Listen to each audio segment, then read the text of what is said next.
Hey, Singapore, this week, Saturday, the 26th of July, we're going to be here at Sides. Come down and meet the AFTV team. Myself, Cecil, Lee Judges, Turkish, James, Curtis, the whole crew's going to be here. So make sure you check it out. And just so you want to know where it is, at the Boogers Plus Mall, the 3rd floor. We're going to be here speaking to you, all you fans, everyone around Arsenal, meet and greet, and also we can talk about our new signing. Check us out at Sides. Hi, welcome to AFTV. I've got Lee Judges with me. We've just beaten AC Milan 1-0 here at the Singapore National Stadium. Obviously, we had penalties with Expedition. We lost in that, but that didn't mean anything because the real performance came on the pitch. Yeah. Your first time in media, watching it from the media side. Yeah. You're now sitting where Mikel was just doing his press conference. Mikel was there, I think, like, you know, so, yeah. Well, I'm Mikel, and well, there you go, yeah. You look more like him than me, you know. Let me start by getting, Lee, obviously, your thoughts on the game. It's the first pre-season game, a 1-0 win, Saka goal. What do you make of it? Yeah, do you know what? If I've been really honest, not a lot's changed from last season. Same sort of performance, same sort of strategy. Defend very, very well. The shape of our defending, by the way, is brilliant. But there was the one time they got in this when they cut it back and he blasted over. It was a little bit too easy. But other than that, I thought the organisation of the team, structurally, defensively, is fantastic. Was that throughout the whole game? Because in the second half, I mean, I looked at the back line, it was like Mars Lewis, Skelly, Josh Nichols was on there. There was the other new young centre back as well. There was quite a, and I think Kivior was in that back line. So were you defensively, was Arsenal defensively sound the whole game? Were you happy with it? No, just the shape of it all and you know, the way that they were playing. You know, I don't know if that will be the team. You know, Calafiori played central defence, which was quite interesting. Shinchenko played as the left back.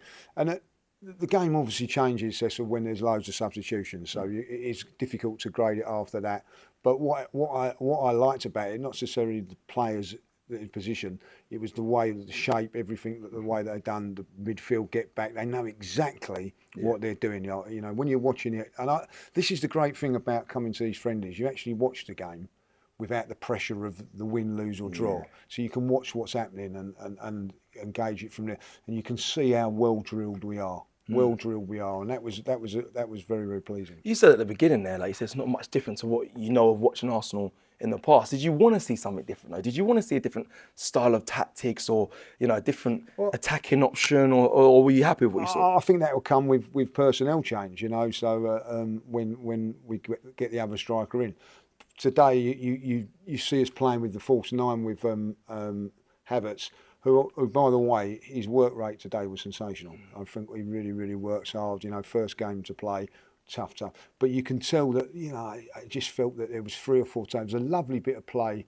I think it was Ben White that put Saka through. The cross goes in. There's no one in there. Yeah. There's no one in there, you know what I mean? If you ever look at it, if I remember rightly, I think Havertz makes a very, very good run round the back to open up that space. Yeah. But what happens by him doing that, there's no one in the middle. So they're going to have to tinker with it at some stage like that. But there are games that I think, by watching that today, and the way Mikel was talking in the press conference, that he's going to use Havertz in that role at times as well. You know what I mean? It's not going to always be Gyökeres up front. At this stage, I know you're a fan of Kai Havertz. I have to mention that middle of the game, he come over, he high-fived Curtis, and Curtis was like, well, that's a shame. Shameful on him, like, you know what I mean? You know. I had to mention that because There's me praising him all the time. I've never had a high five for him. Like, you know. Let me talk about some of the new players. Obviously, we know about Kai Havertz here at Arsenal, but some of the new players that you saw Christian Norgard in that first half, who I thought was phenomenal, if I'm being real. He actually took me by surprise. Just your thoughts on him. We saw Kepa play as well today. We saw Zubimendi play. Well, let's talk about Norgard first of all. I thought he was neat and tidy. Yeah, very neat and tidy. Different way of playing in the midfield, if I'll be really honest. Zubimendi, I think, was very aggressive in his defending, and that looked very, very good. Like, so he was. I thought he played very, very well. By the way, you know, didn't play the role that I expected him to. He wasn't really holding, but like he was getting up the pitch. He was getting up the pitch. But listen, he's 26. He's got legs to do that. Like, so he can do a little bit of both. So I felt that was quite a good change. You're a midfielder. Do you still have the legs to go up and down the pitch or not? No, unfortunately not. Like, you know, I'm a more of a Jorginho, you know. Experience of just sitting in the defensive midfield. 20 years later, like, you know, but listen, Kepa, well, I've got to say, if as debuts go, that's as good as it can get, because I thought he'd done very, very well. I like the way, I don't know if you see it when Josh Nichols made a good tackle down on the corner there, straight up, giving him praise, giving him confidence, and then, you know, his penalty saves were unbelievable. Really good. That's what I think stood out for I think many of us. And Weren't the greatest of penalty shootouts, if I'll be honest. Right, oh, you weren't impressed with the quality? No. Martin Odegaard's missed 2 on the spin now. Yeah, I mean, again, Paul told me that. So credit Paul. Yeah, credit Paul for that. Let me obviously mention some of the players there, some of the new players. Let's talk about some of the youngsters that you saw today. Were you happy to see a lot of them? I mean, Josh Nichols, we saw. I'm going to say it now. I've not seen a performance from a kid what I've seen today. 15 max. 15, unbelievable.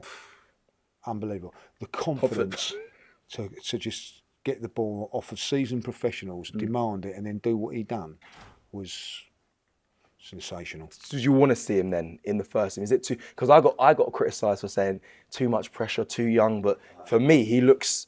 If you're good enough, you're old enough. Simple as that. Like, you know, I thought he would, like, for I know it's only friendly and whatever, but for you that, can see. But I was dumbfounded. Is that the word I'm looking for? Dumbfounded? Dumbfounded by what I see today from him. Yeah, as a kid, you know, I haven't got that confidence when I play in my vets team. Like, you know what I mean? Like, unbelievable. Like, he's just taking it off the play. There was one time in that game he demanded it off of Odegaard, skipped past the player. You know what I mean? And like, I think Odegaard's thinking, well, I'm not going to pass too many more times to him. Like, you know? It was unreal. It was unprovoked. And then, you know, that was with Wanyeri, who I thought was probably our best player in attacking sense in the first half. I thought Saka was dangerous all the way through, but I was really impressed with Wanyeri as well. Okay, let me finally ask you just quickly. I mean, Declan Rice. Did you like his performance? Because you saw him and he seemed like Listen, before he got on the coach, he seemed like he liked to see you. Listen, like, the guy, and I don't care what anybody says, oozes class on and off the field. And today I thought, like, you know, his work rate, it's going to be interesting to see where he plays him, because I do think that sometimes when he's in that left-hand channel, he cuts in a little bit, maybe too much, because he hasn't got the left foot, so it's not a natural thing for him to do. But his box-to-box running and all that, like, you know, was brilliant today. I thought he was great as always, you know. But for me, I know Saka got man of the match, and I thought Saka looked dangerous. But for me, the man of the match today in that first half performance, William Saliba. Thank you very much. Absolutely outstanding. Thank you, Lee.